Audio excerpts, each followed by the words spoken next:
Yeah. We're live. Okay. We made it another week. Oh my god. Yay! I survived. Yeah. We made it. It's Wednesday, but it feels like it's been like a 5-day work week already for myself. I don't know about you guys, but man, I'm off Friday though. It's a federal holiday, so we get it. Awesome. Oh, that's right. Yeah. It's supposed to be rainy and cold, and it is soup weather, and it is. I'm gonna finish watching the Hobbit films, so I'm ready. I'm ready. Yeah, it's been a pretty crazy week on my end too. But then again, I work at a school. But for all of y'all who are our tens of viewers who are watching, I kind of had a little awesome teacher moment. Like several months ago, I introduced one of my students to Watchmen, and he is an art major, so he made me a Rorschach fan art piece, and it is really good. The guy is super talented, and the fact that he actually was thinking of me when he made that made me cry some manly tears today. So that was like, yep, this is why I do this. Nice. Yeah. Good deal. That's I like heartwarming stories. Yes. The spouse said they knew I was gonna brag on him during the podcast, so yeah, if you're watching, Sam, hey, here's a shout out. So today we are taking a look at two movies that I like to say are required viewing for any geek girl born after 1974. Any fantasy nerd in general, these are linchpin movies, heavily referenced in later works. Theater kid movies. But yes. You're right. Everybody movies. And one of these might have awakened your puberty status too. Oh yes. Of course, it's Labyrinth. I call it Adolescent Sexual Awakening, the movie. Oh yes, David Bowie makes everybody bisexual. Okay, actually, oh God, where'd I put? Oh, babe, can you hand me my water bottle?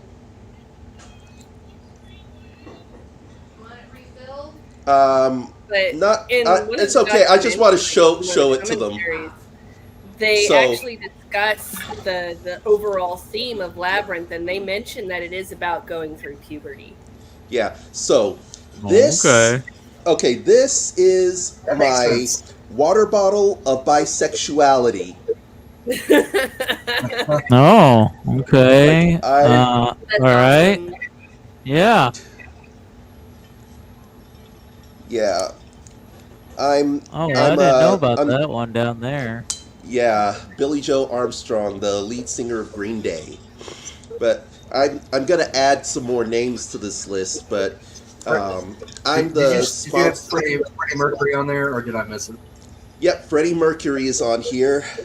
Okay, I guess I'm. Yeah, here. Freddie Mercury, Anna Paquin, aka Rogue or Sookie Stackhouse, depending on what your fandom is. Right. But I'm the sponsor for the campus LGBT group, and I've used that as a friendly flag for my students. And yeah, since they found out, a couple of students kind of came out to me, so I'm a safe space for the gay, queer, and trans kids at my school. Sharing our bottle of pride. You're doing the Lord's work, Nick. Yeah. Awesome. Yeah, well, I only hope.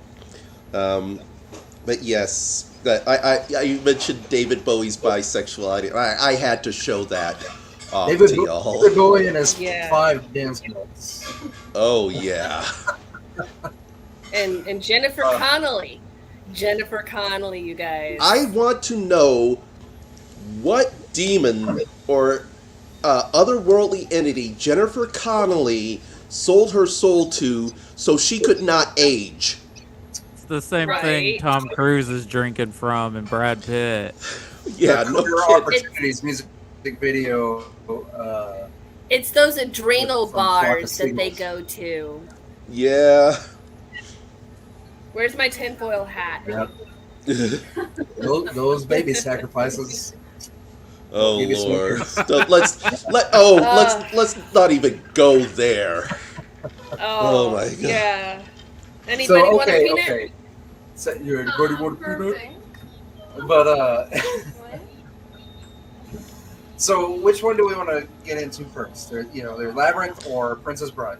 They're both, equally. Let's go with Princess Bride first because my coworker, the 8th grade English teacher, is actually teaching the original book, The Princess Bride, to her students.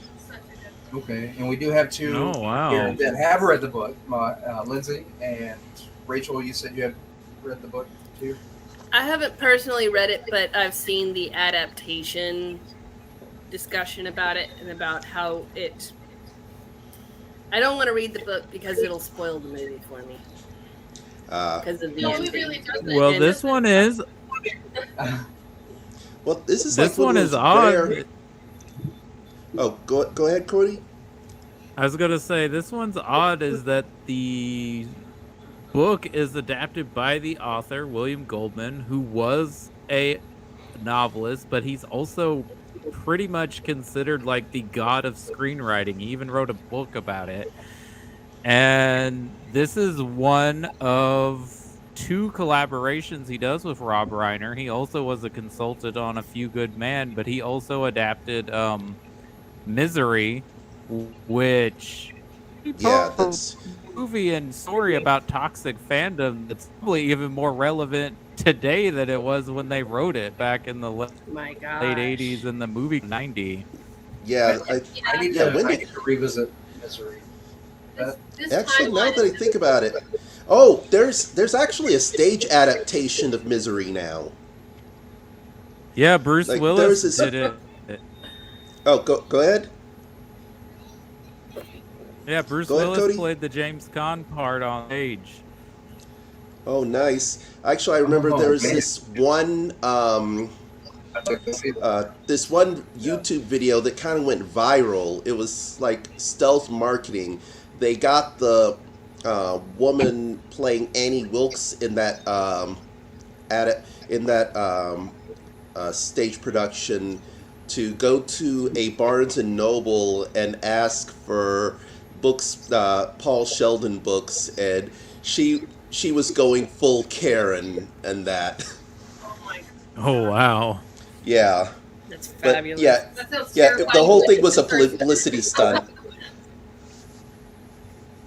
Well done. Yeah, I'll see if I can find the video. Yeah, I'd like to see that. But yes, this is one of those few moments where the original author adapts their own work for a different medium, and as we discussed before the broadcast began, it was an adaptation that ultimately ended up for the better, right? Yes. Are you asking everybody? I'm asking everybody here. I think I'm about to crash, you guys. Oh, your computer? Everything is in blinks. Oh, you're frozen up. Okay. Talking about. Yeah, this is. That's the problem. The joys of live streaming. Yeah. See if you can reboot and come back, Rachel. Yeah, you can. If you need to leave, you can just. Or even try your phone if it's not connected to Wi-Fi. Sometimes that works too. Yeah. I have to drop out sometimes and then just click the link, like re-enter the chat. Yeah. But yay, technology. I grew up watching Princess Bride. Let's see, it came out in want to say 85, 86? 87. 87. My dad recorded Princess Bride, Willow, and Risky Business off of Showtime. Okay, It's a weird combo, but I would watch that tape constantly. So I would watch Willow. I would watch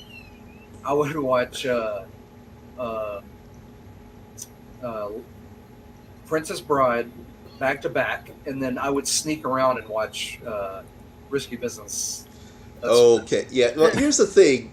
Growing up in that era, having cable and access to a VCR with blank tapes, you just recorded what was on there. God, one of the videotapes I had was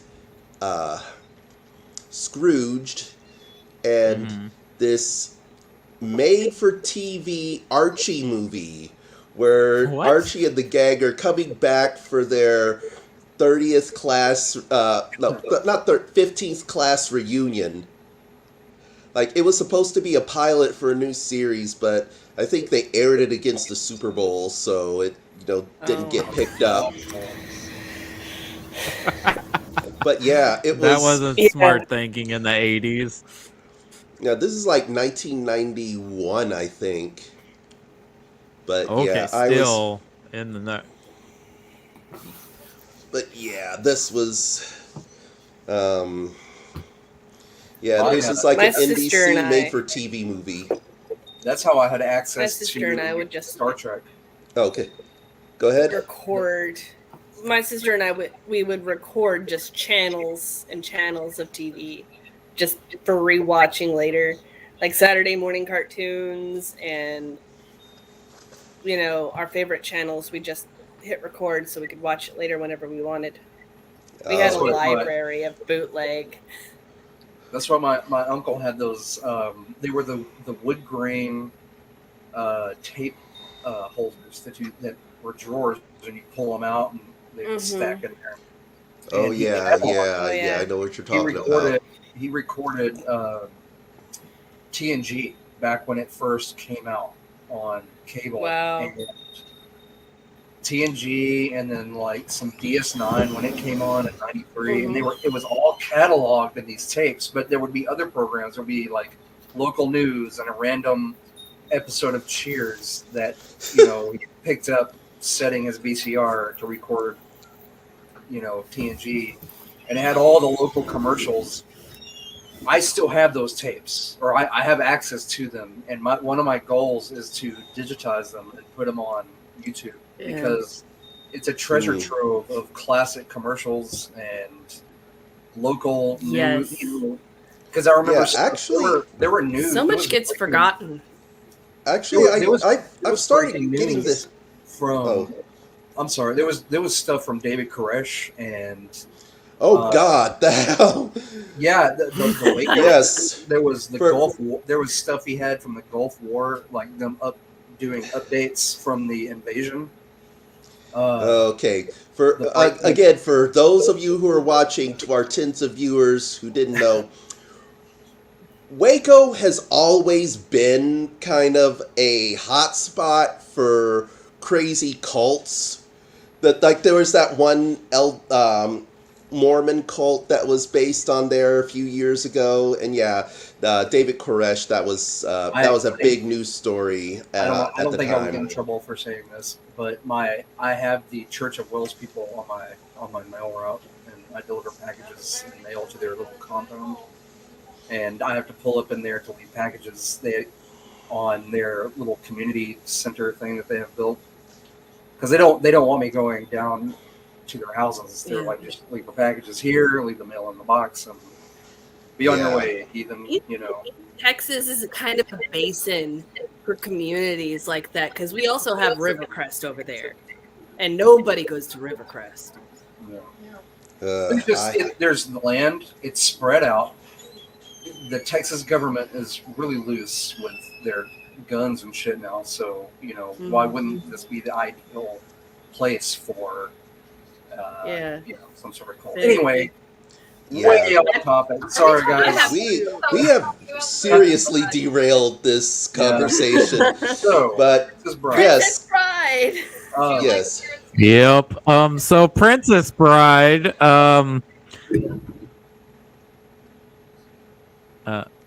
I was a little bit older than the rest of you when I came around to watching this. I remember, well, not circling back to our weird conversation, but my parents put me in a private Christian school when we moved here when I was in high school.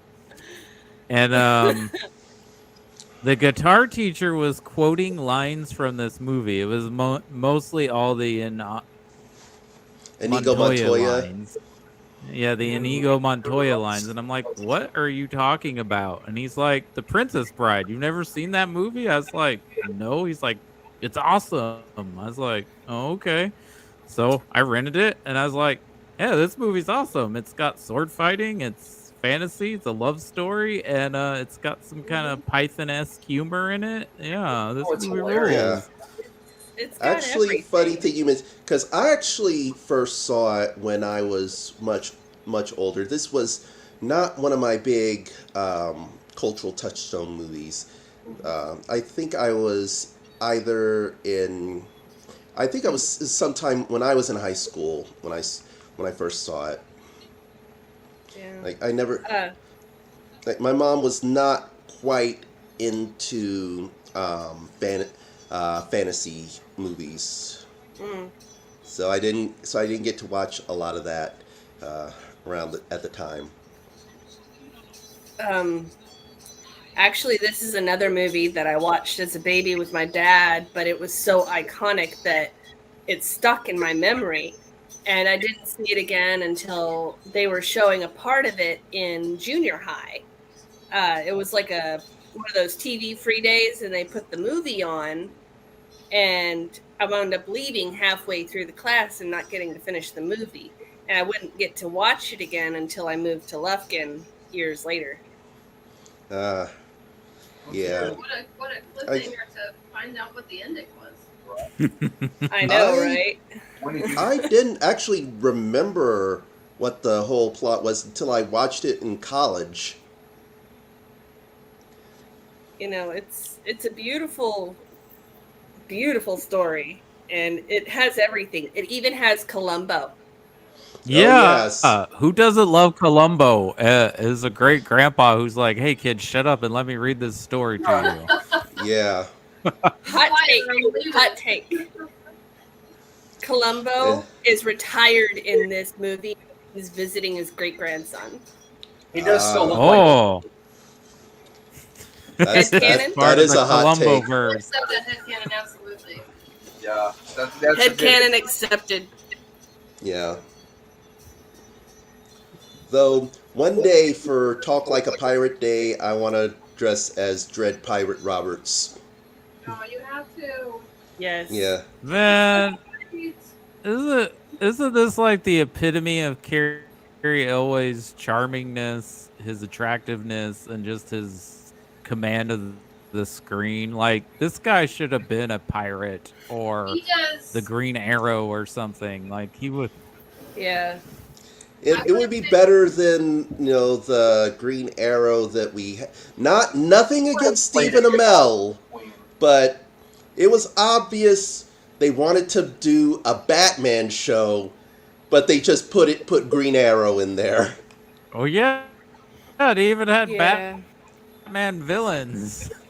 Yeah, Ra's al Ghul. Ra's al Ghul was one of them, right? The whole Raja arc. And now, however you say that name, everybody says that Ra's al name Ghul. differently. Ra's You al can judge somebody's character by how they pronounce that name. See, I knew it from the Batman animated series, and I've always pronounced it Ra's. But I've heard from what I've I say heard, Ra's al Ghul. Ra's al Ghul. Yeah. I've heard lots of different pronounces. But yeah, but going back to Cary Elway's as Oliver Queen, I could see that. Like, he was actually a pretty good Robin Hood in Men in Tights. he did this Because little- I can speak with an English accent. Unlike some other Robin Hoods. he did this really lower Talking about budget Kevin movie. Costner. Yeah. He played a bad guy in a lower budget movie called Comic Book Villains, and if you can find it, I recommend. Oh, I think I know who you're talking Actually- about. Yeah. Carrie Elwes also plays the villain in Ella Enchanted. Oh, he does. Okay, yeah. That was He plays a dastardly villain. Super evil uncle. He's Oh, like, E. also, can we kind of talk about, Andre the Giant becoming where I a was superhero, a superstar, like Oh. a good couple of years before? I mean, Hulk Hogan was already known, but he really didn't hit it big until No Holds Barred. Like this, like whenever people think of wrestlers doing a movie, Andre the Giant in Princess Bride is This gotta be up at the top, right? As best Yeah. wrestler performance. Yeah, I He's so think charming this is- and sweet and hilarious. My- I never got into Yes. wrestling even as a kid. Like I would watch it every once in a while. I was not a super.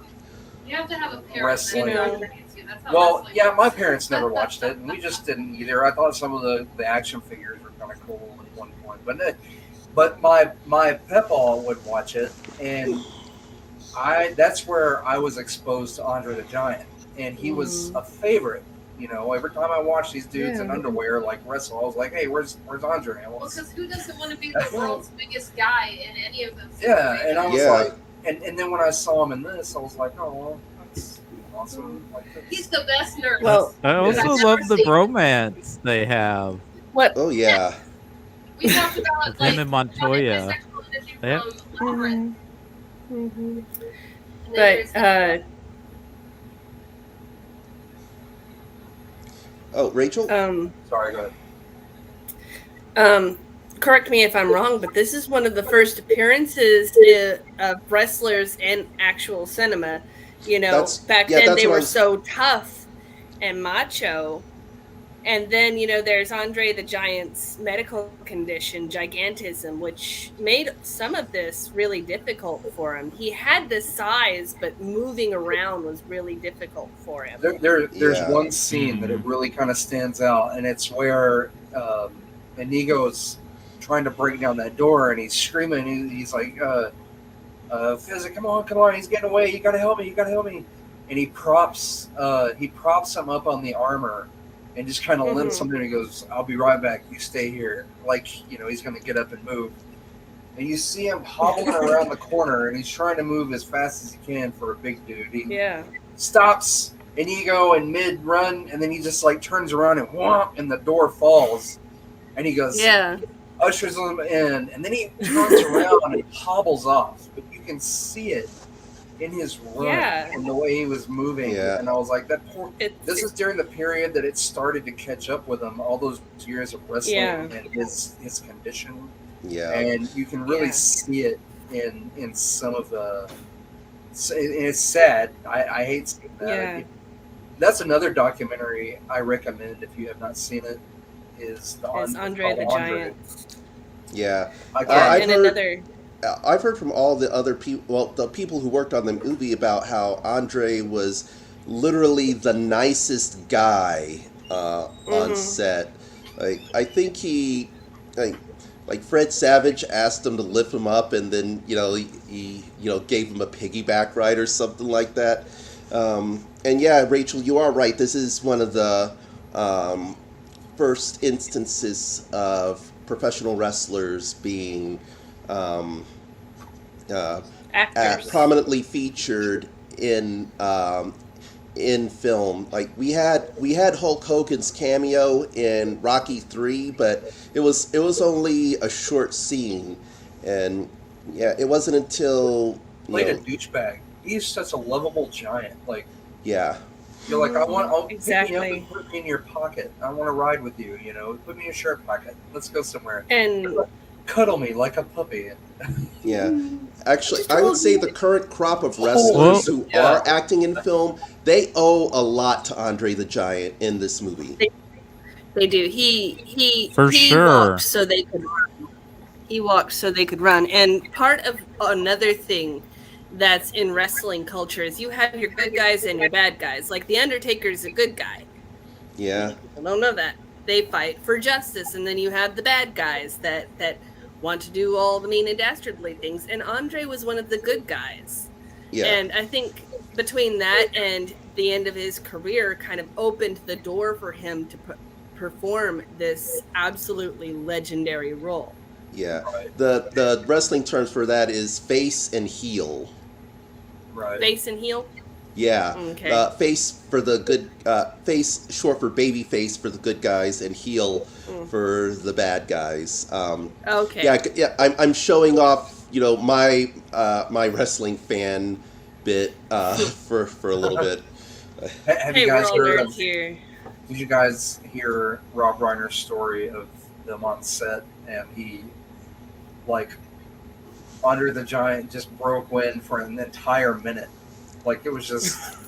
Oh my God! I have not heard that story. He said everyone on set just stopped and just stood there, and like just how long it just lasted, and he said, Rob Reiner said, I just looked at him and I said, Andre, are you okay? And he just goes, I am no boss, and just Oh God! everyone just went on about their way. Carry on. Yeah, he was like, yep. Better I'll out present than it all. in. Yeah. Oh man, yeah. He said it just. But God. That's a he's pretty so funny story. sweet and funny in this. And I love the scene where Vicini Wallace Shawn's like telling him how to kill Carrie Elways, and he's like, well, just throw a rock at him. And he's like, my way's not very sportsmanlike. Yes. He Yeah. directly calls him out. He's And, like, and, this and isn't right. This isn't sportsman. And he's like, well, this When is they're- what I pay you to do. well, when he's scaling the rope at the cliffs, and Wallace Shawn is like, hurry, faster, you fool. And he's like, dude, I'm carrying 3 people. Like, of fucking course he's gaining on us. Like, why don't you climb Right. for us? God. How about I we all can't. get off and we do this for ourselves? Yeah. Oh, Also, yeah, Wallace Shawn must Shawn. really be a dinosaur because he is screaming at Andre the Giant with confidence. I'm like, I would not yell at a man that big. Well, that's what makes his character so hilarious. Like the fact that he Yes. thinks of himself so smart and he's so confident. Like he's like, have you ever heard of Aristotle and Plato? Oh, well, yes. And he goes, imbeciles or something like that. Actually, yeah, there's Yeah, the there it scene is. right there. Yeah. And Yeah. he falls over And he dead. ducked out. Wallace Shawn is underrated, and I think one of his greatest. And I know Yeah. it's under makeup, and I'm sure he has done some really excellent work besides this. But I love him as in DS9 as was it Grand Nagus? Grand Nagus Sec. Yeah, Yeah. man, He's- he played a great Ferengi. Yeah, I mean, and they got, Andrea, actually, Deep Space Nine, they got Andrea Martin, big SCTV alum, to play Moogie. Yes. That is so. Oh well, speaking of actors under heavy makeup, let's talk about Billy Crystal for a minute. Oh yes, Oh, and Billy Crystal and Carol Kane. Carol They're Kane. both Yes. great. Yes. They're, Oh, they're my hilarious. Speaking of Carol Kane, I don't know if you guys are Star Trek fans like I am, but Carol Kane is going to be the new engineer on the Enterprise this next season. So that's going to be odd. Yes. Is Yeah, this Strange for- New Worlds, right? Strange Worlds. Yeah. Okay, I thought I was gonna say for Picard because Picard's about to Strange end. Worlds, sorry, yeah. But Yeah, that'll it be was interesting. I'm kind of interested to see her performance in that. it was kind of awesome to see Anson Mount in that Wrath of Khan era uniform. That show is amazing, by the way. Like, if if you're looking for a reason, Yeah, especially if you love the original series, you'll love Strange New Worlds. Yeah, it's on my list. I mean, I'm a big fan of Lower Decks myself. Oh, Lower Decks is great. Yeah. What's funny about Lower Decks is I remember when it was just a college humor skit. Or Cracked. Oh yeah, I think either one of those. I can't remember. I think it was actually Cracked. Cracked did a Lower Decks where it was just, people working the 9-to-5 job and like the morning meeting where, okay, well, the captain is about to go down to this planet and do something crazy. We've got to make sure everything on the ship works really well for them. Like you would talk in hospitality and retail. Nice. Yeah. Well, but the chemistry that Billy Crystal and Carol Kane had is just, chef's kiss. Yeah. Get back, witch! I'm not a witch. I'm your wife, but I'm not sure I'm even that anymore. No. And no one can freak. Have fun storming the castle. And then there's so many great one-liners in that movie. Yes. He's only most dead. Yeah, he's only mostly. Well, when they're all the way dead, there's only one thing you can do: look through their pockets for loose change. Billy Crystal riffed that entire scene, and it had Inigo, the actor that plays Inigo, just in absolute convulsions. Oh, Mandy Patinkin. Mandy, that's his name. Yep. Yeah, Mandy Patinkin. I follow him on TikTok. I think he's an absolutely fabulous actor. I could tell you his name any other day of the week, but when I'm on a live TV, forget about it. Yeah. Mandy was doubled over sick from laughing so hard at Billy Crystal. Well, yeah. I mean, this is Billy Crystal's heyday as a comic actor and as a stand-up comedian. I still remember they had that one HBO fundraiser, Comic Relief. It was him, Robin Williams and Whoopi Goldberg. Yeah, it's like those were like the three biggest names in comedy in the 80s. They had several of them. They did that for several years, I believe, didn't they? Yeah. Like that was a big thing for them. But I think it's still around, but it's not quite as prominent. Especially now that Robin Williams is no longer with us. But I think it still is. It's still around. Huh. Oh, also, now that I think about it, didn't William Goldman write a sequel to Princess Bride? Like he called it Buttercup or something? Let me check. I didn't know that. I know Carrie always wrote a book of this movie. Yeah. Let's see. Which is called As You Wish, the Inconceivable Something About the Making of Princess Bride. Oh yeah, see.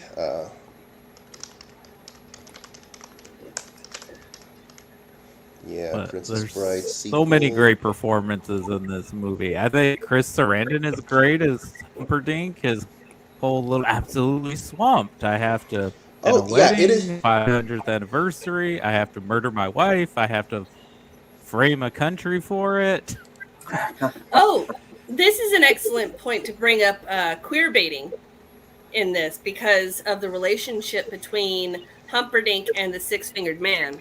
There's that interaction between them that kind of gives that vibe where the bad guys aren't necessarily playing for a certain team. Yeah, there have been several videos on that kind of.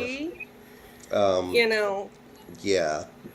It's an uncomfortable thing to think about our favorite movie, but this was done in the 80s and 90s when that sort of thing was still a taboo, and we can't really,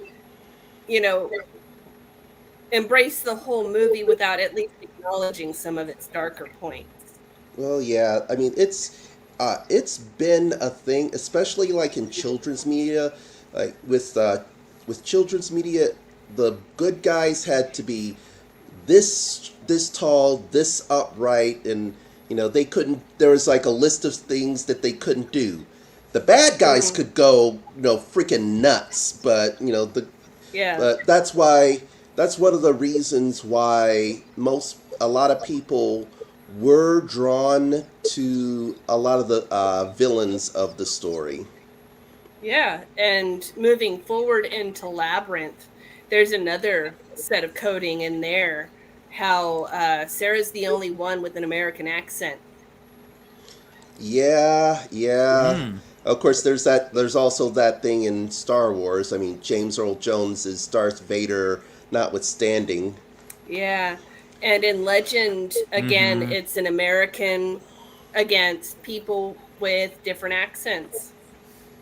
So we can't really, embrace these movies without acknowledging their darker points and seeing, hey, we weren't exactly right when we did that. Yeah, you're right. And For sure. we could go, I mean, we could have a whole show just based on all of the good guy and bad guy coding in movies, TV shows, cartoons. Like the one big thing I remember is how on G.I. Joe, all the good guys showed their faces, but everyone in Cobra had their face somewhat obscured. Like you never even knew what Cobra Commander looked like until like the movie, Right. and he was like this half man, half snake thing. It's the concept of stormtroopers. You don't see it's all they're all one. You don't see anyone's face. They're all a machine. They all look alike. They're just Yeah, not only also actually now that I think about it, even the Baroness had some part of her face hidden because she wore glasses. Yeah. Yeah, Yeah. exactly. And Sure. and True. and but and then we fast forward to the pandemic where Yeah, there I was guess a whole that's right. population Oh. of people with a phobia What's of covering their face Yeah, that's because it makes their intentions ambiguous. yeah. But this funny thing is in Japan, like face coverings are a huge thing there because that's how you keep from spreading germs to everybody. Yeah. And, as America moves into a more global community, Europe, Japan, Asia, and Middle East have already been in this global community, and America is starting to join it and learn that, our ways aren't necessarily everybody else's ways. So these things that have been done for years and years and years and are really great ideas, they're moving into American culture, and it's clashing with old ways of thinking. Yeah, like I said, we could have an entire show dedicated to all this. We should plan for that sometime. The But, good guys, bad guys show. Yeah. well, I think we need to segue into Labyrinth. Yes. Um, Yes. And, Okay. and Let's talk before that. about Yeah. this To do this. pubescent let's do this. fever dream. Oh, guys. Like, let me do this. You remind me of the Babe. The Babe What with babe? the power. Power of voodoo. Hoodoo. Hoodoo? You do. Do what? Remind me of the babe. I'm sorry when he's I saying saw that. my baby. My mind went to who did that years ago. It was in the American Pie soundtrack. It was it Big Bad Voodoo Daddy that did that? Yeah. Oh, Did the nice. swing the swing version of it?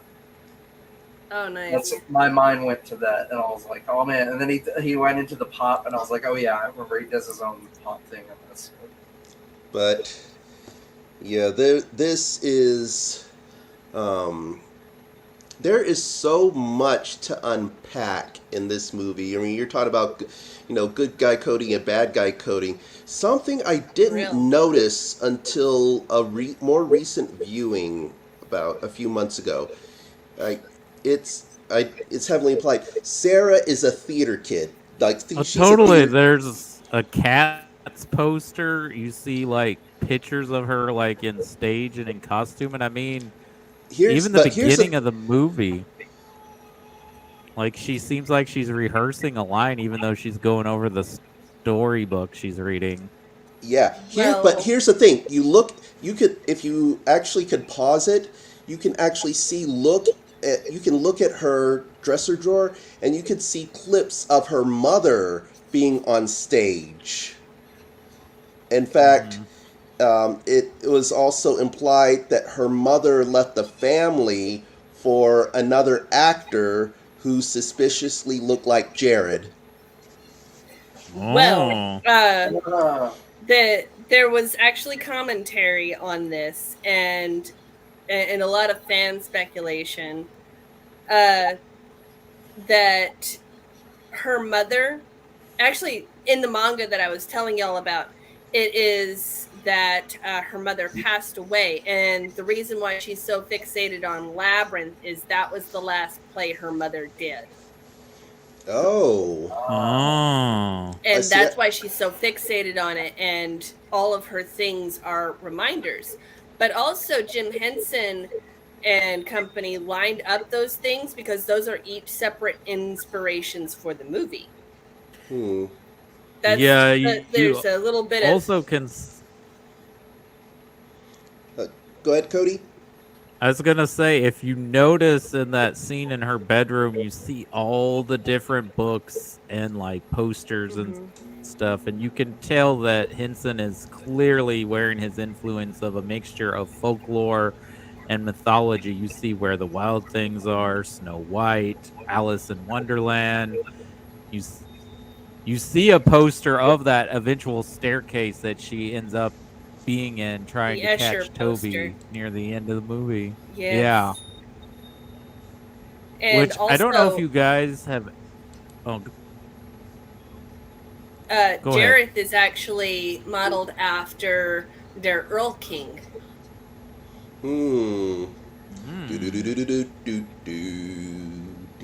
Sorry, that's a music history thing. We learned about the Earl King and like German horror. Yeah. And what does he do? What does the Earl King do? He steals babies. Well, yeah, he at least steals their life. And what is Sarah racing against the clock to do?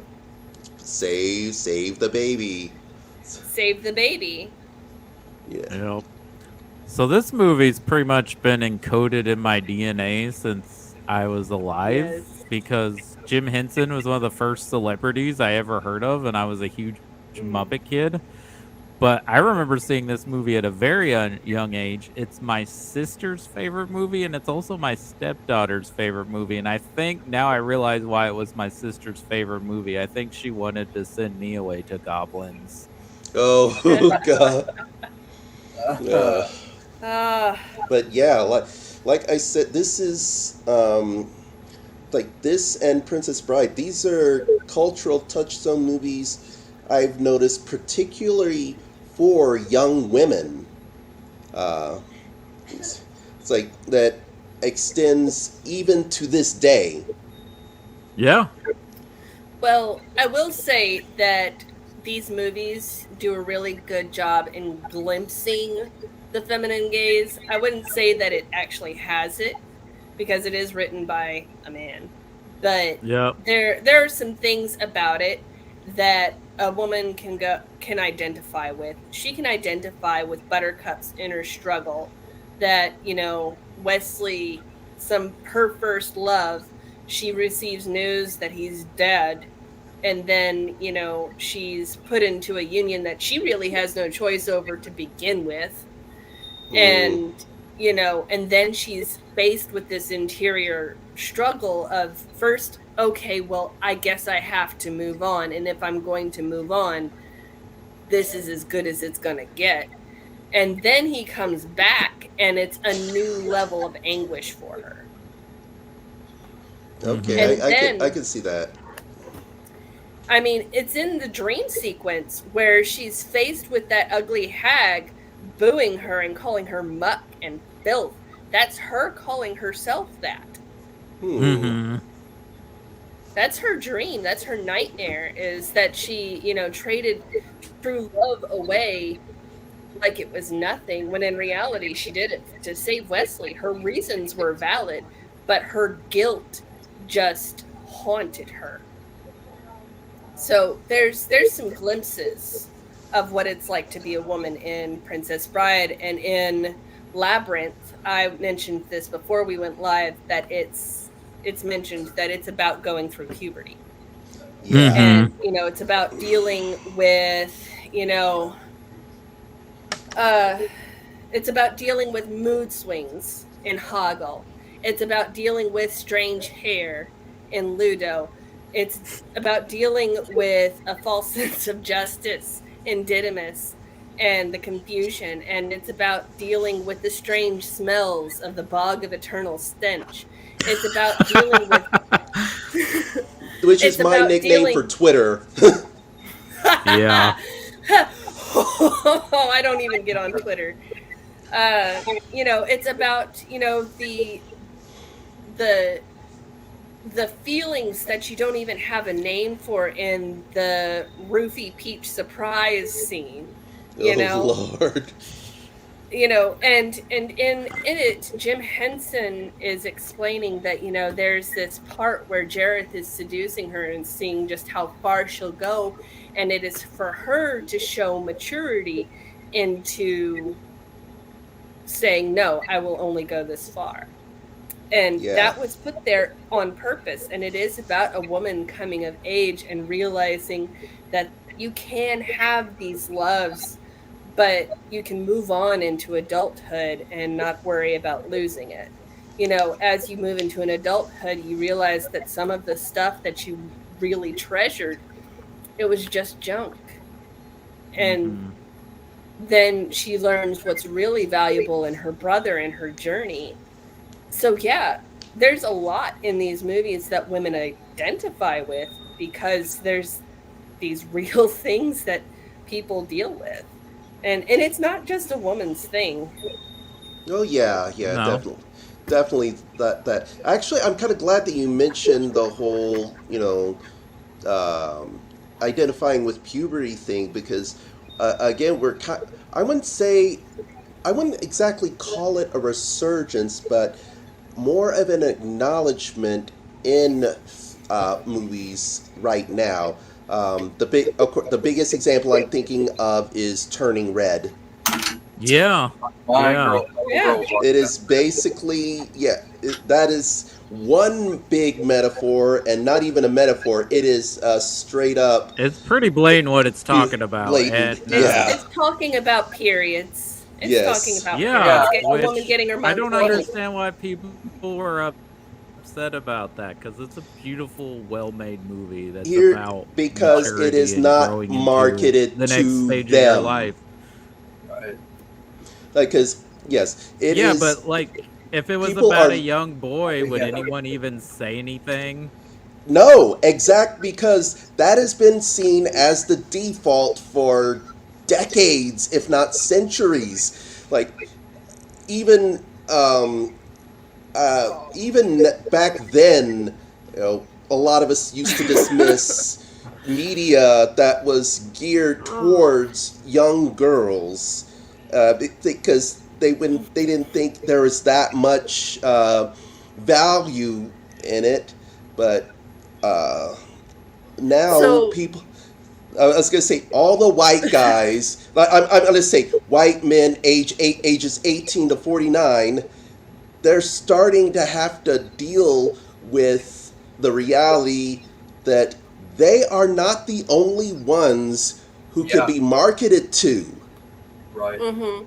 Yep, that's And the whole this is issue with the actually toxic something- fandoms. Yeah. This is actually something. Actually, I've got two things that I got to talk about. One, that women's bodies have been aggressively censored for thousands of years. We don't even have correct anatomy in a medical book. If you go to a medical book, you won't find female anatomy down to the letter like you will on male anatomy.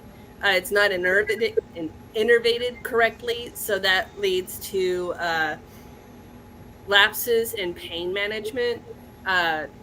Let's talk about how you can go up to anybody on the street and ask what a woman's period is, and they will give you 10 different answers, and none of them are correct. And these are all registered voters. This misinformation that has been fed to us for years, it's all leading to these misconceptions that women have a period and it's just one drop and that's why it's called a period. Or a woman can decide when her period is. That's not true. You know, there's all these myths. Yeah, if they could decide, that would be never. Right? Right? Yes. But, you know, to broach this subject, it doesn't just broach the controversial and unsavory topic of a bodily function that's already taboo. It's broaching thousands of years of misinformation about women, and they did it in such a beautiful way on Red. And two, what was the other thing I was going to say? Damn. You kind of ran it yourself out of into a blank spot in your brain. There was another. It happens to the best of us. But on a lighter note, does anyone else see this? Maybe it's just me and my weird brain. But does Hoggle kind of look like Tommy Lee Jones to you? I can see it. Yeah, I can see Mr. Jones in there. Yeah. He looks like him, but he doesn't have nearly as much as Tommy Lee Jones's attitude. And you know what's interesting is Brian Henson, Jim Henson's son, is the puppeteer and voicing Hoggle, who is married to Mia Sara, who was the lead in Legend, was considered for the role of Sarah in this movie. So that's just kind of a interesting. That is interesting. But the person who created Hoggle is the same person who created Yoda. Frank Oz, or I think. Sorry. Wendy Froud. Oh yes. Oh yeah, because Brian Freud, the conception, basically came up with all the artwork, I guess. Both movies. And the Dark Crystal, and Toby is his son, the baby. Yeah. Whose name is Toby. Oh. Didn't Lindsay have a really great hot take about Toby?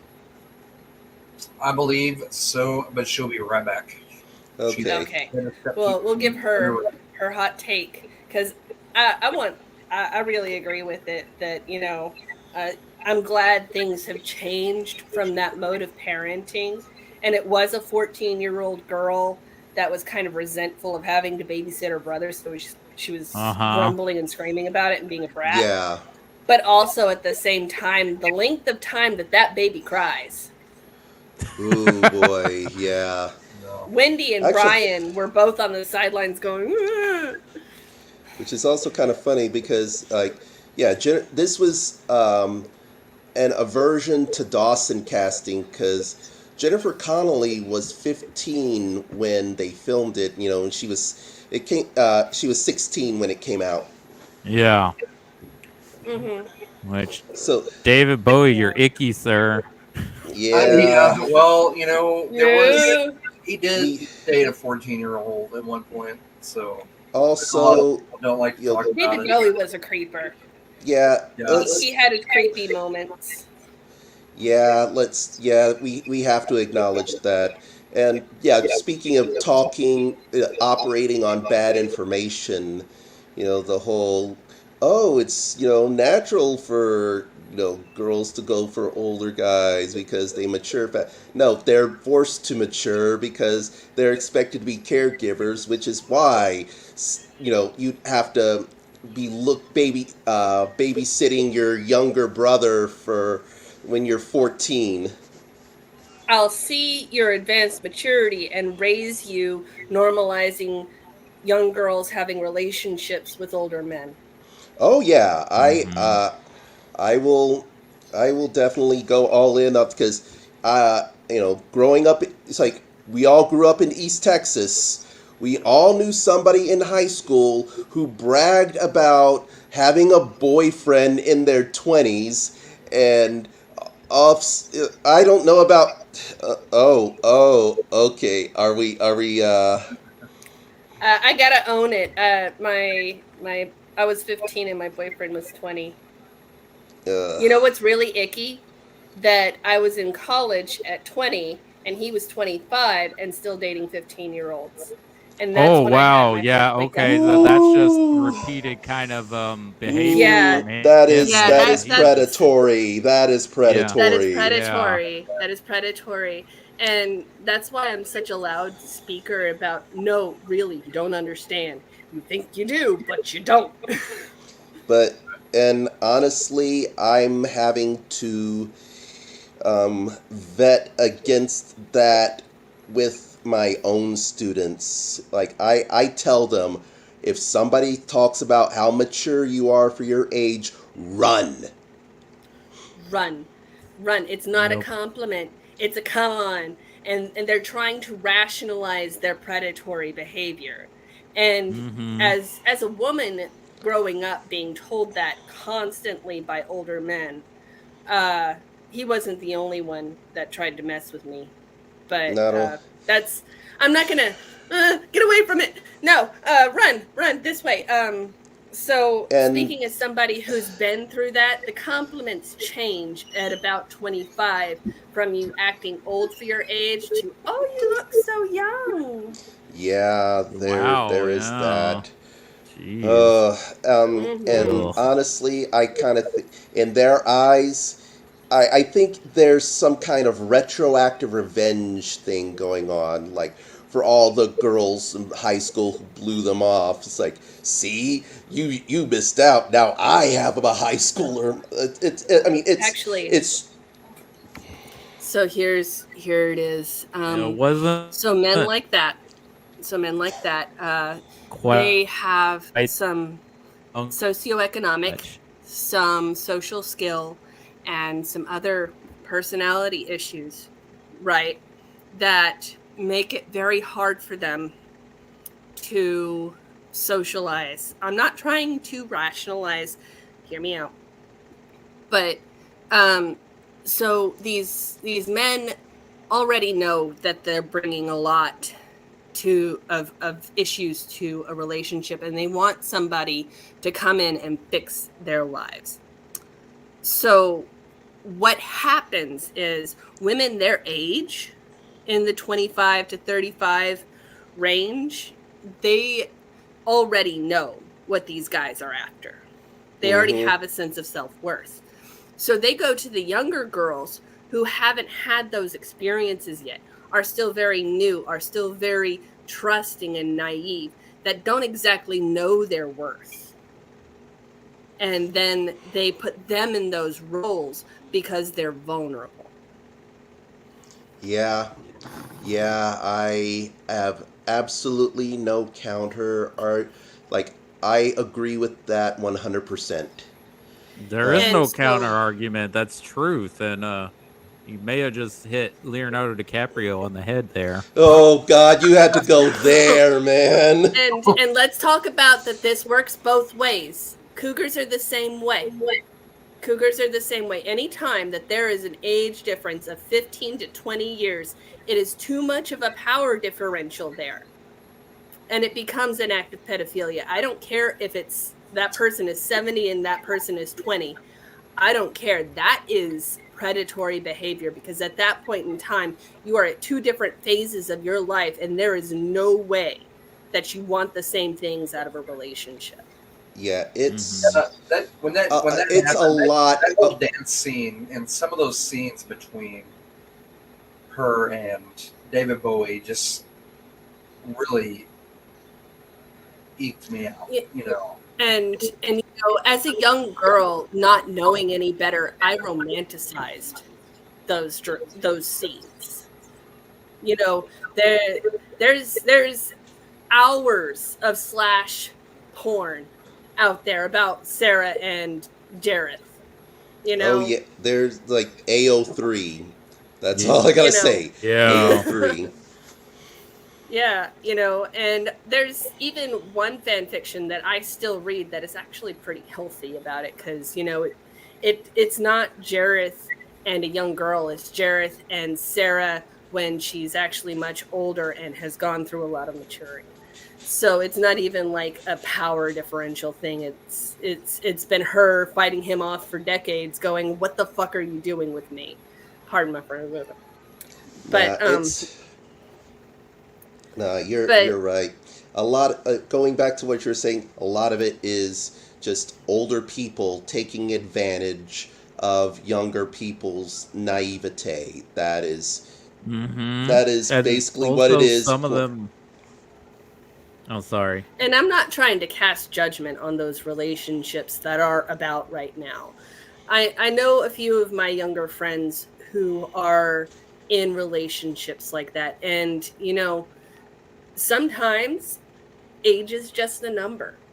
I can completely call myself wrong on a level and say age is just a number, but I will say that if you are in a position where you can't leave, if you are in a position where you are trapped in that person's life and it's it's more towards abuse, then I would say that it's not about age being just a number. Because the two people that I'm thinking about, it's that these people are actually very mature for their age. They are very young, but they're also out on their own. They've been on their own for many years. And so the person that they're seeing doesn't really have that much control over their lives other than companionship. Yeah. Actually, So I have a friend who's in a similar dynamic too. Like, well, I don't like Chris? pointing this out is not like I don't want to detract from the movie at all because it is still such a wonderful movie and I consider it a classic. And I think it is a handsome classic. I think it's up there with. To me, I like Dark Crystal more. I like Dark Crystal. I think it's just what it's watching it as an adult, and I think we brought that up with the Neverending Story. Yeah. You watch it when you're younger, and you're viewing it through different eyes, and you're watching it as an adult, and you're able to pinpoint things that, hey, maybe that didn't age too well, or that's kind of icky, but exactly. You can still recognize it's a classic movie. Like it's such a great, still a great movie. Yes, yes, I just go ahead, Cody. Yeah, go ahead, Cody. I was gonna say it's just what Rachel pointed out. We can enjoy these movies. We can talk about how great they are, how great the directing is, the writing, the casting, the performances, but we can acknowledge like the problematic things that are in this movie that are not cool and that people probably either didn't think about when it came out in '86 or just brushed it aside because of decades and probably centuries actually of just dynamics we've had. But I'm like you, Chris. I do slightly prefer the Dark Crystal over this movie, but this was Henson trying to further the art of puppetry and not just have it for children. Like it's a shame he died because there's no question what he would have furthered the art form. Not just further. I wouldn't say not even further the art form of puppetry, but just further fantasy in general. Because do you think that would have delayed the advancement of like we all know that Jurassic Park was CGI. Part of it was CGI, part of it was animatronics. But do you think if Henson was still alive, I mean, you got to think that could have altered the course of Jurassic Park, and they could have gone completely with animatronics and puppetry instead of using the CGI that they did. Now, don't get me wrong, I love the fact that they used the CGI because it was, what was it, like 10-year-old me watching that for the first time was just blown away by it, and I'll still stand by it. It's everybody was blown away by Jurassic Park when it first came out. I think that if Henson was alive, if that would have, I don't know, altered the course, if it would have delayed CGI in movies, it would have only possibly delayed it. CGI was inevitable. It was happening. Yeah, it was inevitable because they were already doing CGI in the 80s. Right. Yeah, let's not forget the Genesis sequence from Star Trek 2. Well, I mean, look at the opening for Labyrinth. This CGI, that's a CGI. Yeah. Yeah. You know. Yeah. I love CGI as a side dish. I think that it's in the middle of that pendulum swing to the other side now, where they're using it for practically everything, and when it's at its height, it's used in companionship with other filmmaking techniques. Okay, I'm going to go into a rant of my own. You know why so many the movie studios are moving towards CGI, right? Because it's cheaper. Yes, it's cheaper because the artists aren't unionized. Do you want to know? Do you want to know the perfect example of CGI and practical effects mixture? And I always go back to this trilogy, but the Lord of the Rings trilogy. Oh yeah, that's why it looks so beautiful. Yeah, it's a perfect blend. It is the perfect blend of CGI where it's needed, but practical effects, you know, for the feast. Well, yeah, here's the... I mean, but also Peter Jackson is a master filmmaker. Like, in the hands of stuff of, you know, seasoned filmmakers like Spielberg or Guillermo del Toro or James Cameron, like, they know how to use CGI to advance the story, and lesser directors would use it to supplant it. Like, oh, this story element isn't very good, so let's just make it really effects heavy and make it look awesome. Yeah, you know, they aren't going to care as long as you give them the razzle dazzle. Yeah, we're also using CGI now for background and extras now, is to not have to have as many actors on screen. Right. Yeah. Yeah, it's a lot of corner cutting. Of course, the problem with cutting corners is eventually you're just going to end up with a big circle. Yeah. Right. Just, but clusterfuck. Yeah, but it's kind of funny how we go on to talk about certain elements of the movie. It just completely branches out into our own little axis to grind. Yeah, but that's how influential these movies are, is, you know, we still see echoes of them in stuff more recently made. You know, you see Princess Bride references everywhere. I mean, the whole hello, my name is Inigo Montoya. You know why that scene was so compelling? Because Mandy had just lost his father to cancer. And that scene where the six-fingered man is begging for his life, and he just has this really intense look on his face and says, I want my father back, son of a gun. And then, you know, that was him talking to the cancer, because he had just lost his father, and that's why that scene is so memorable, is because of the emotion, you know, and going into it's so influential because of the passion that was put into this. And along the lines of what you were saying about cutting corners, you can't have a passion project that you cut all these corners on. Then it just becomes, the same stamped stuff over and over. And what a performance. I mean, he's a talented, great actor for other things, but this is going to be the role that everyone remembers Mandy Patinkin from. Yeah. I don't know. Criminal Minds, he's pretty epic. Yeah, but Criminal Minds. Didn't he get fired for not showing up for something, and they replaced him with Joe Montoya? Montaigne, whatever his name. Yeah, Montaigne.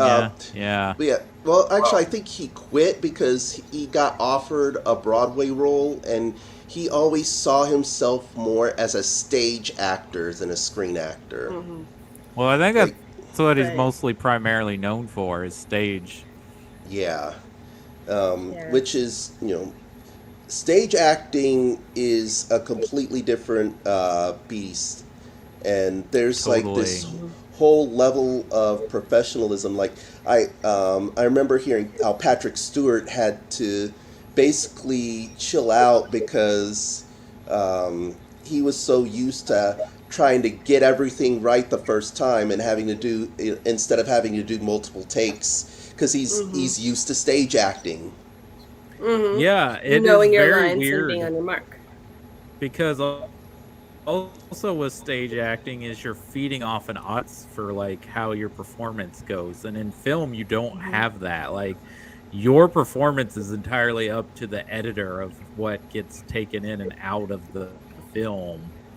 So, but then again, there are those kinds of actors who, the director can let them do their thing. Actually, just yesterday, I was watching Cinema Therapy, and they were talking about Black Panther, and how Chadwick Boseman and Michael B. Jordan, how that was them at their A game. That was that was them bringing these making these roles so believable. Like, you could believe that this is Michael B. Jordan is a bad guy calling himself Killmonger. Mm-hmm. But I love Cinema Therapy. Yeah, it's like shout out to you guys in case this show ever reaches those parts of the internet. That's funny because I was going to post the Aragorn and toxic masculinity. Mm-hmm. And that's a good video. I was going to post that on the page the other day. So it's funny that you brought up Cinema Therapy. Yeah, and they were talking about Killmonger's intentions, and they are legitimate. But my personal take is Killmonger had good points, but having good points isn't the same as being right, because there is being aggressive in demanding your rights, and then there's wanting scorched earth. Yeah, and that's kind of... I have a thought. It is forming. All right, Give me take a your minute. time. I don't want to hurt myself. That's a lot of my very extremist friends right now. They don't really have any in between. They just want to destroy the opposition.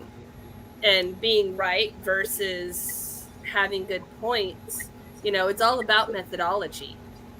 Yeah. How Black Panther goes about his business pursuing justice versus how Killmonger goes about it. Yeah, and he does recognize Killmonger's points and alters his trajectory, because he kind of knew that the previous line messed up. It says, I got to clean up your mess now. Yeah. I'm also really looking forward to the sequel. Definitely. Oh, yeah. Oh, we lost another one. Oh no. We lost Cody. but Yeah. hopefully we'll be back. But moving into how that ties into these films about, what's right versus, the good points, in Labyrinth, you know, there were some valid boundary concerns, right? That Sarah had about somebody going into her personal space and taking her things without her permission. She had a point. But the way she went about reclaiming her space, it was and reclaiming her boundaries because, her parents had asked her to babysit. She made the decision to go out and play at the park and then came back soaking wet in the rain and couldn't figure out why her parents were upset. She made some points about her personal boundaries, but then there was that methodology about reclaiming her space. And so I think another thing we can do is look back on these movies and applaud ourselves for how far we've come from them, how much has changed. Yeah. And because parenting has changed. Also, yeah, I still I do like your take, Rachel, but I also do so, not to be egotistical. I prefer my take as Sarah just being a child of divorce because that was very much a thing in the 80s. Mm-hmm. Like parents divorcing and remarrying and not quite thinking about how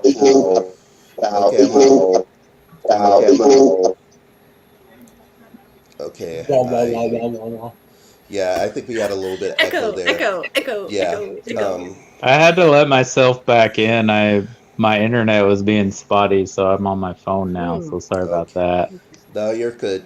But what I was saying is, a lot of kids were dealing with their parents' divorces, and the parents not quite taking into mind how it would affect their kids. Like they were almost like an afterthought.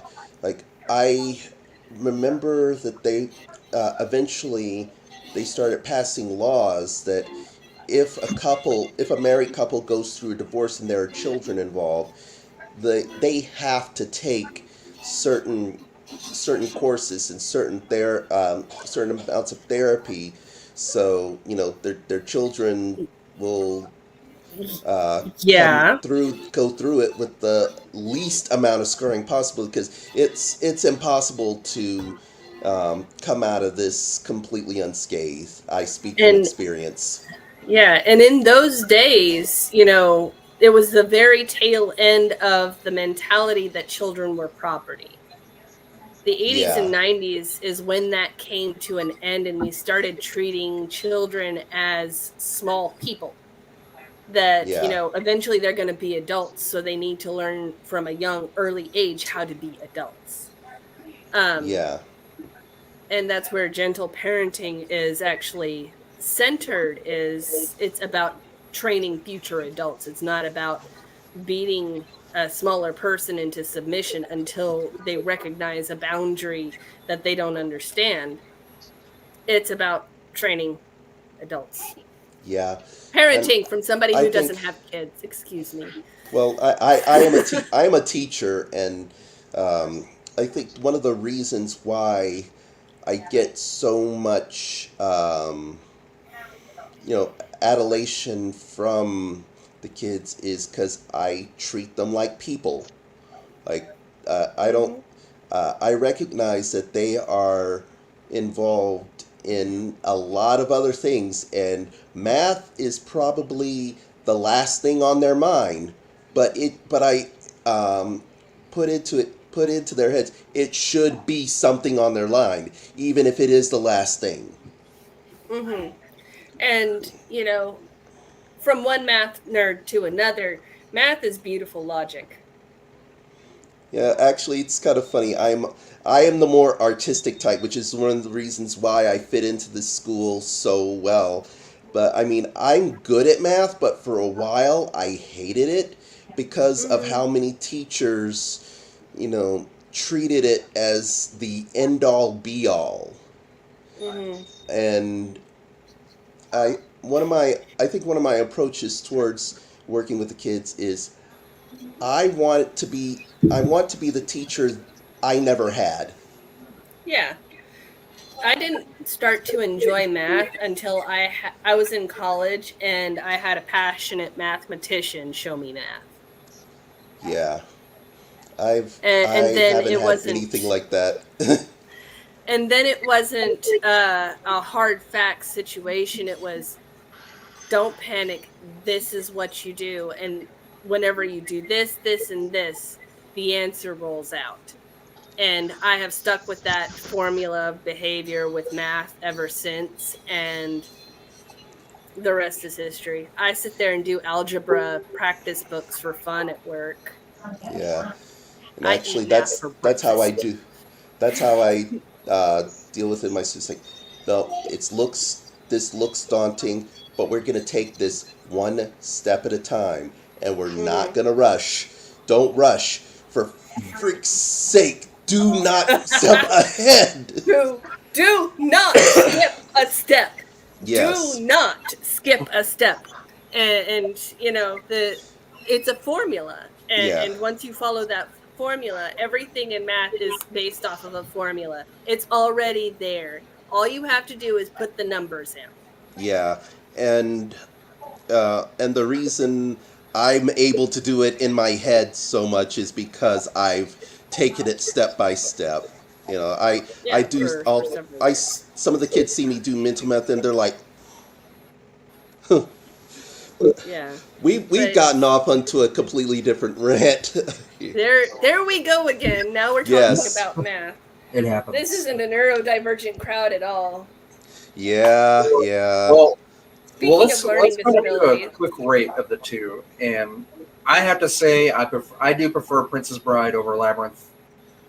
I still love them both. I think they are both classics. Yeah. I highly recommend. Again, they're Labyrinth. like they should be. Yeah. Cool. That's awesome. They should be on everyone's watch list for sure. Yeah, I am geared towards Labyrinth. Also, shout out to my my friend in Houston, Sarah. Hi, Sarah, love you.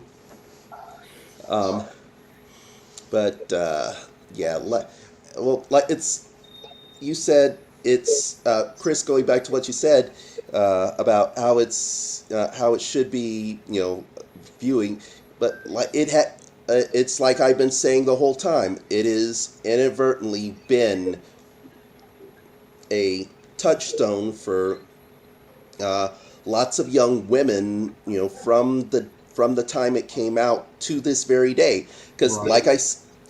the school I teach at, I want to say the girls outnumber the guys 4-1, and again, our 8th grade teacher is teaching The Princess Bride because there is something in there that will resonate with them. I mean, not all of them's going to like it, but they're all going to get something out of it. And that's why that's why I do prefer The Princess Bride. Like, I prefer The Princess Bride for the humor, and to me, I mean, it's more adult, and but I understand the story behind Labyrinth. It's just I'm almost about to be 40-year-old male, and it doesn't resonate with me as much. But I do appreciate it for its story, the music, the puppetry, and the practical effects, and I mean, I love all that about it. Like, I do love the film, but I was exposed to Princess Bride, I think, earlier, and even as an adult, I still appreciate the humor a little bit more, and the story and the cheesy love story and whatnot. Yeah. Princess Bride has everything. Yeah, it does. Yeah, and let's not forget, Rob Reiner had one of the most incredible runs a director could ever had. He He directed This Is Spinal Tap, which is arguably maybe the best mockumentary. That's probably also helpful for Christopher Guest. He directed Stand By Me, so he did 2 great Stephen King adaptations. One of the best coming-of-age movies. Princess Bride, one of the best fantasy romance films. When Harry Met Sally, if it's not the greatest romantic comedy movie ever made, it is probably the pinpoint of the modern romantic comedy. Misery, I already talked about why Misery is so good. A Few Good Men, one of the best courtroom dramas ever made. And The American President, we probably wish more of our political leaders were like that. Oh my God. Did he direct, or was he just in Sleepless in Seattle?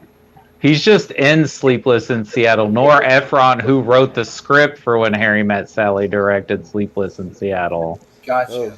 Because I like that one as a... We got to do an episode on that because that and The Princess Bride are very foundational to my marriage. The Princess Bride is one of my wife's favorite movies. It's also one of my favorite movies. And it's the first movie I bought her for the first Valentine's, which I don't even think we were technically dating Cody, yet. Spooky parallels here. I bought Lindsay the Blu-ray and the book, and there was something else for our first Christmas together because she was also a huge fan of Princess But we Bride. didn't even really talk about Robin Wright's performance or... Oh, man, no. Oh my gosh. You know.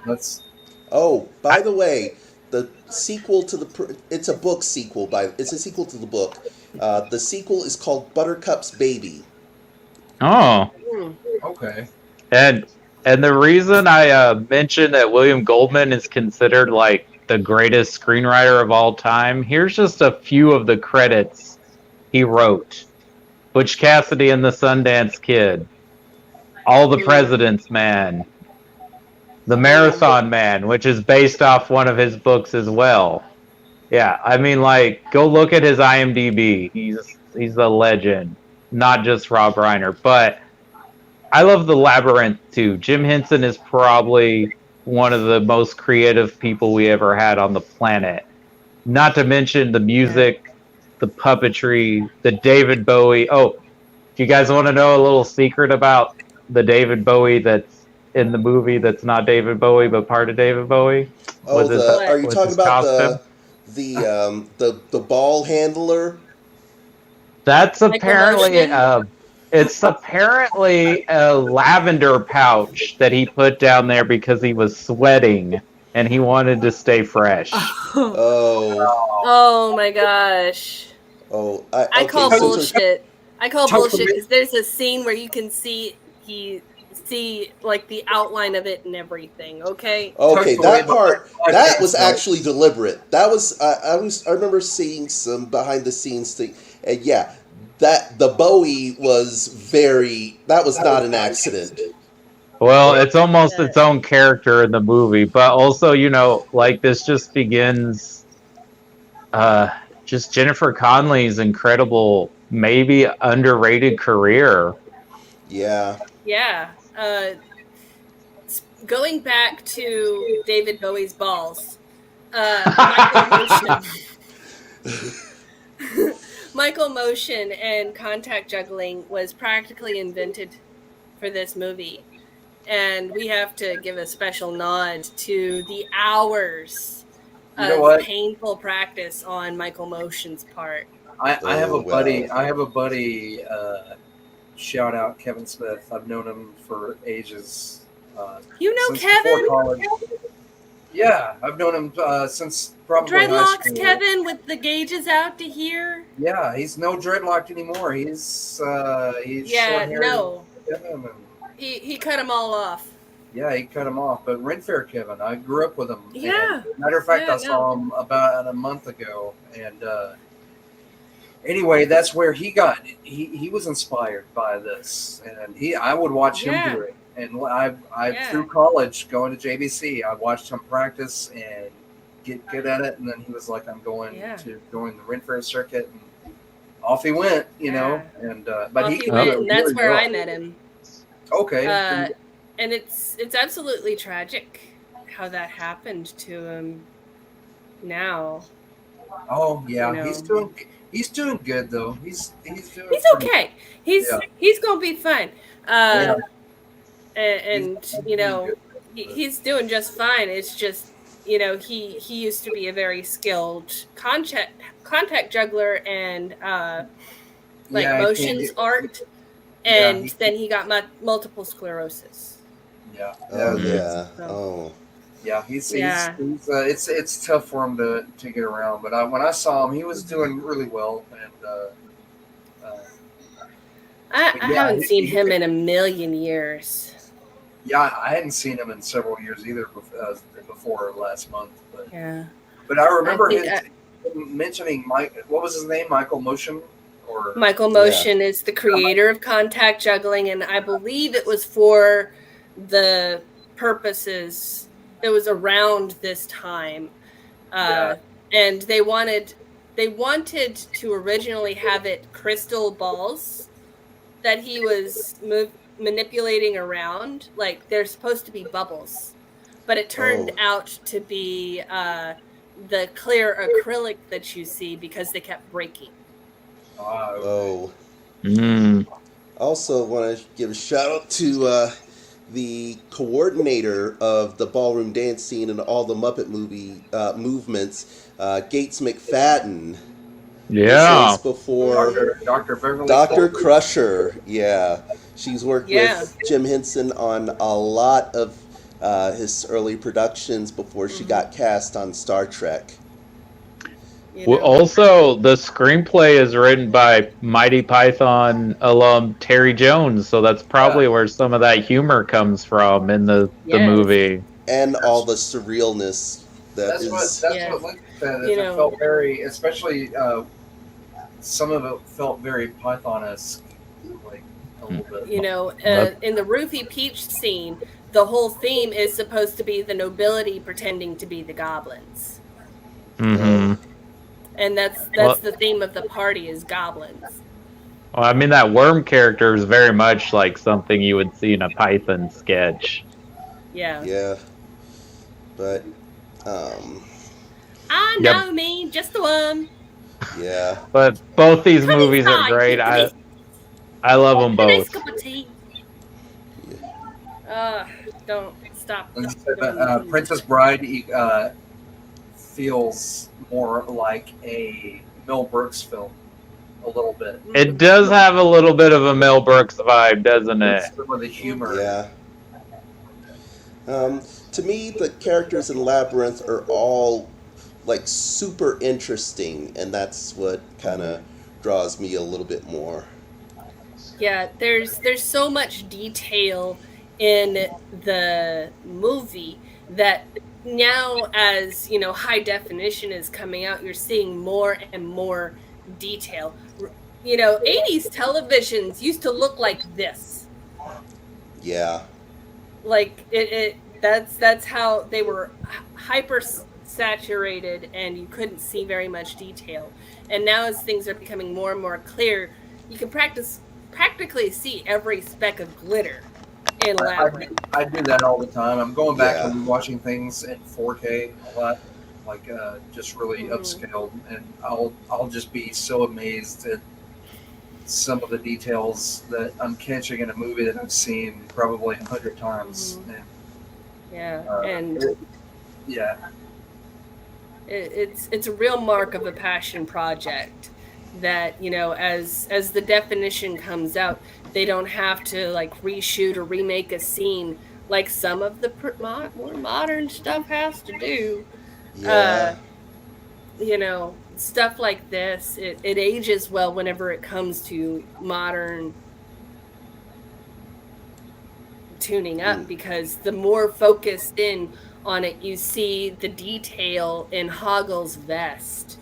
Wendy Froud actually was like, you know what, this vest is kind of plain. I'm going to sit down with it tonight and just work with it and put some detail into it. You know, she wasn't asked to do it. She just was like, oh, I see this is kind of plain. I'm going to zhuzh it up a bit. Yeah. But you know, going back to the whole passion project, yeah, they So they just saw, but they saw opportunities to improve on what all was already working, and they just did it. Mm-hmm. And the same can be said for Princess Bride.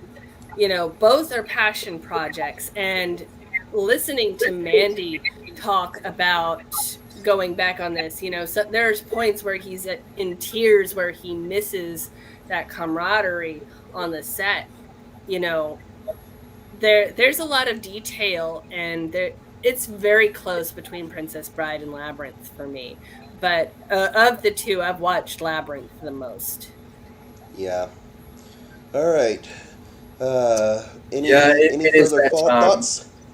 The only other thing I'd have to say is the Labyrinth is forever going to be in my life because of my love for Jim Henson, and it's my stepdaughter's favorite movie, so it's just always there. But when I mentioned about Henson trying to further the audience too, not just the art form, but like the audience for stories with puppetry, one of the last projects he was involved in, and if you can find a copy, either physical or find it streaming somewhere, I don't think it's streaming sadly right now, but he did an anthology series called Storyteller. Oh, I remember that. It's on Prime! Yeah. Yes. It's really good. I've watched a couple of and it's so episodes. good. Yeah. It's so good. It's just based on different folklore legends, and it just shows what he wanted to do with the art form. Yeah. Fabulous. And like who it could be for. Absolutely. Yes. And speaking of furthering the art of puppetry for an adult audience, if you have not watched Mysterious Creations of Christine McConnell, I recommend it if you like puppetry. It's this Martha Stewart meets horror genre Netflix short series, and it's about a woman and a bunch of monsters in a mansion, and it's spooky, but it's also really wholesome and a little bit of like homemaking just for flavor. Yeah. Nice. I also got to give another shout out to Mirror Mask. That was cool. Talk about blending CGI with puppetry, and that whole Dave McKean, that collaboration with Neil Gaiman and Dave McKean. Yes. That the art style. I always call Neil Gaiman your art major girlfriend's favorite author. Yes. But and actually, I would say that would be a spiritual successor to Labyrinth, honestly. Yes, it would. Yes, really, that would be the closest thing that kind of captures the same energy. But for those of you who haven't had, for our tens of listeners who have not seen it, I would recommend you take an evening and sit down and watch Mirror Mask. If you like Coraline, you will love that. You will love this movie. If you like anything Agreed. Neil Gaiman. Yeah. Mirror Mask is classic Neil Gaiman. Speaking of which, Chris, wasn't it you that introduced me to like his major works? I remember a guy at a comic book shop giving me 2 Neil Gaiman CDs. If it was And in I think that was you. Hero Connection, it was possibly me. But Hero Connection. It was Hero Connection before they closed. if it was Hero Connection, that was me, right there. Yeah. Okay. Yeah. Cool. Cool. Yeah. Chris is actually the guy who introduced me to like the rest of, I was in there looking for Stardust, the graphic novel. Yeah. And that was a seller. So that was like the start of our friendship. Okay, maybe that's it. Then we were trying to figure out where we met the other day. So okay. That's it. We've just known each other for over 15 years. That's all. Right. Yeah, that's it. Well, actually, that's kind of how I met one of my other friends, because I met her at the comic shop, and I think she was sifting through Batman graphic novels. Like, oh, you like Batman? Well, here's The Long Halloween, and here's the story with Ra's al Ghul, and and she asked, "Do you work here?" And I said, "No." So, You should have. this is a great thing to point out there. about gatekeeping. This is a great thing to point out about gatekeeping and nerd culture and about how it makes friends when you're like sharing your passions with someone. Oh, I gave. Instead of belittling them for liking something you don't like or for not knowing about it before now.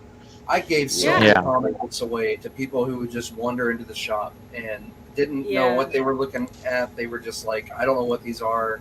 I'm just here looking around. I was like, oh, well, here, check this out and check this out and check this out. And then come back and we'll talk. And that brought so many people in to books and to little kids who would come in. I had a whole section of Archie's. It makes lifelong friends. Yes, actually, the friend that I made at that we are still friends to this day. I actually just introduced her and her spouse to DFW barbecue, and now the spouse said, "I will never find barbecue this good in Houston." Oh no! Well, guys, they haven't had Leon's down here in Galveston. That's. I hate to segue. It's getting late, and I have to. I've got a long day tomorrow. Okay. So, let's wrap this up. Okay. What are we doing next week? What are we doing? What are we talking Next about? week we're doing Willow. Okay, Willow. Awesome. Now, what are we doing with Willow? Do we know? What do you want to do with Willow? And I will. Do you guys want to do Time Bandits with Willow? Keep up this little people theme. What do you mean, little people? Well, awesome people that happen to be I'm joking. of I'm joking. Yeah. I was actually that's going to be another first time. That would be another first time reaction video for me if I find a copy of Time Bandits. It's on HBO Max. Ooh, okay, on there, because I did.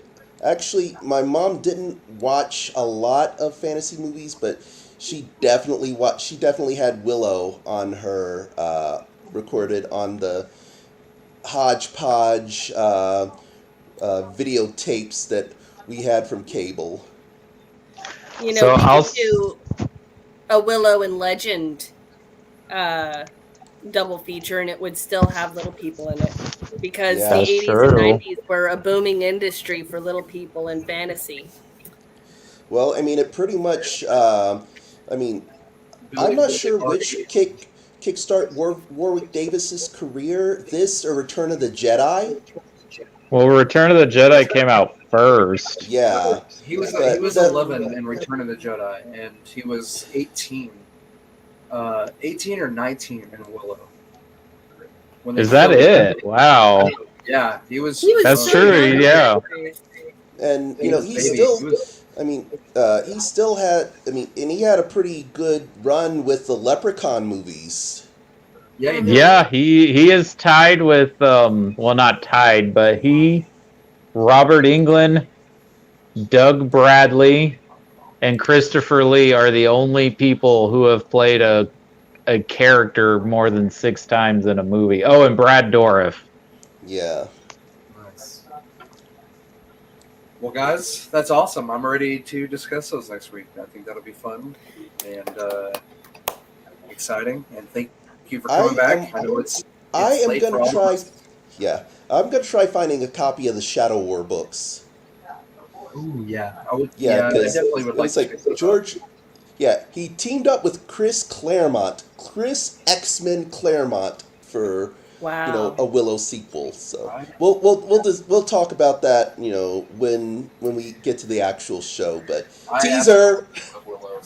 But I will run by our guest and see if they're willing to do a double feature, and if they just want to talk Willow, we can talk Willow and then talk the second movie. Yeah, that sounds good. Yeah, that's fair. Thank you so much. Thank you. Again, it's awesome. I love getting together and talking movies. And yeah, I'm excited about next week. To our tens of listeners, thank you so much, and we'll be back next week. Cody, real quick. See you Do later, you have any- rejects. Yes. Do you have Yes. anything coming up, Cody, that you need to? Do I need a plug? Yeah, tomorrow night we are talking Coen Brothers. We're going to be talking The Ballad of Buster Scruggs. Oh, what time is that? I think it's 6-ish. I'll let you know if you don't mind me sitting in. That was a fun. Well, no, you're always welcome. It's just I know you with your job, you've been a little bit busier. So. Yeah, well, I've been finishing early the last couple of days, which makes me really worried about tomorrow because it's the day before holidays. So, if I'm back before 6, I might join you, but I'll let you know. All right. That's our discussion for the week. And then, yeah, next week, Willow and possibly Time Bandits, I think. Yeah. Excellent. All right. Looking forward to it. Yes. All right. Later, All reject. right. Later Everybody on. have a good night. Thanks for the chat. Yes. Bye-bye. Bye. Bye.